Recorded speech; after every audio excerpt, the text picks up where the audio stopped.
بسم اللہ الرحمن الرحیم۔ السلام علیکم ورحمۃ اللہ وبرکاتہ۔ عورت مارچ، شوق سے مارچ، سرور مارچ۔ ناظرین، یہ کیا ہے؟ کیا عورت پر ظلم نہیں ہوتا؟ پھر کیوں روکا جاتا ہے؟ پھر کیوں اس کی مخالفت کی جاتی ہے؟ آئیے میں آپ کو بتاتی ہوں۔ معاشرے میں ناانصافیاں ہوتی ہیں، تحریکیں بھی نکلتی ہیں، مگر ناانصافیوں کی آڑ میں مزید ظلم تو نہیں کیا جا سکتا۔ عورت مارچ کی آڑ میں بھی مافیا ہے، جو عورت پر ہونے والے مظالم کی آڑ میں مزید اسے اس کے حق سے محروم کرتا ہے، کیونکہ سب اپنا مفاد دیکھتے ہیں، سب حقوق کا اپنا اپنا ویژن پیش کرتے ہیں، کوئی فیمنزم کا، کوئی سوشلزم کا، کوئی لبرلزم کا۔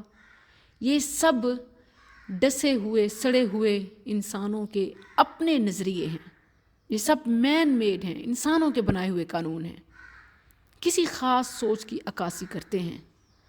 ہر پہلو سے ہر انسان کے لیے پرفیکٹ ہو نہیں سکتے۔ یہ صرف اسلام ہے جو ازل سے ابد تک ہر جنس، ہر قوم، ہر فرقے کے رائٹس متعین کرتا ہے، کسی کے ساتھ کوئی زیادتی نہیں ہونے دیتا۔ حیرت یہ ہوتی ہے کہ لبرلزم اور سوشلزم کا دعویٰ کرنے والے گوروں کی اپنی یونیورسٹیز میں سیاہ فاموں کے لیے ایک بھی سیٹ نہیں رکھی جاتی تھی، اور جب کئی دہائیوں بعد پہلی بار کسی سیاہ فام کو داخلہ ملا تو کلاس کے کونے میں باقی تمام اسٹوڈنٹ سے علیحدہ سیٹ رکھی گئی، جیسے وہ کوئی اچھوت ہو۔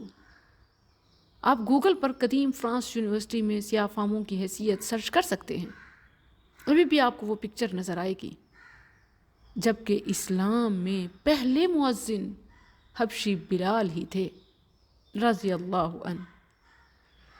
فیمنزم کا دعویٰ کرنے والے عورت کو جانور کا کاسٹیوم پہنا کر گلے میں پٹا ڈالے کتے کی طرح سڑکوں پر گھماتے نظر آتے ہیں۔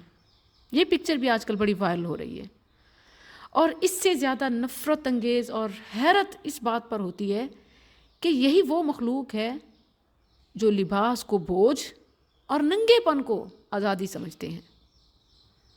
والد کی سرپرستی، خاوند کی کفالت، بھائی کی شفقت، بیٹے کی تڑپ ان کے لیے زنجیریں ہیں، بوجھ ہیں، مگر باس کی ہوس، جاب کی ذلت ان کے لیے فریڈم ہے۔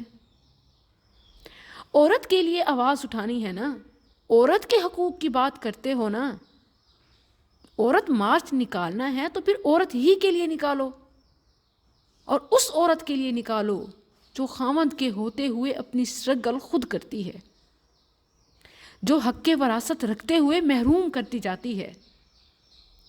سلوگن لگانے ہیں تو اس بے حیائی کے خاتمے کے لیے لگاؤ کہ جس کے نشان مٹانے کے لیے ابارشن کرائے جاتے ہیں۔ کم از کم اس بار کا ہی عورت مارچ عورت کی حقیقی خود مختاری کے نام کرو۔ بیٹی کی پیدائش پر ویسے خوش ہو جایا کرو جیسے بیٹے کے لیے ہوتے ہو۔ بیٹی کی تعلیم اور کیریئر کا بھی اتنا خیال رکھو جتنا بیٹے کے پاؤں پر کھڑا ہونے کی فکر کرتے ہو، کیونکہ بیٹی کوئی اپاہج تو نہیں ہوتی۔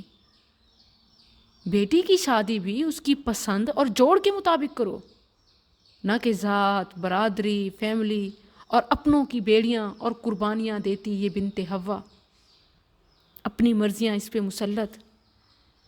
اسلام میں تو بیٹی کی تعلیم و تربیت، اس کو سٹینڈ کرنا، اس کو تعلیم دینا، اس کو خود مختار بنانا جنت کی ضمانت ہے۔ صحیح حدیث، رسول اللہ صلی اللہ علیہ وسلم کا فرمان، من عال جاریتین دخلت انا وہو الجنہ کہاتین واشار باصبعیہ۔ آپ نے اپنی 2 انگلیوں کو اشارہ کرتے ہوئے لہرایا، دکھایا، بتایا کہ جس نے اپنی بیٹیوں کی اچھی تعلیم و تربیت کی تو میں اور وہ جنت میں ایسے ہوں گے۔ اور ایون اگر کسی کو اللہ نے ایک بیٹی دی ہے یا کسی کو زیادہ دی ہیں تو پھر اس کے لیے تو اجر اور زیادہ۔ عورت کو عزت اس کے سر پر ہاتھ، چادر اور حجاب کے ذریعے دو۔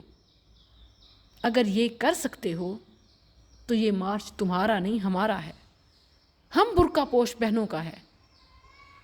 یہ احتجاج بھی، یہ مارچ بھی، یہ تحریک بھی ہم صف اول میں ہوں گے۔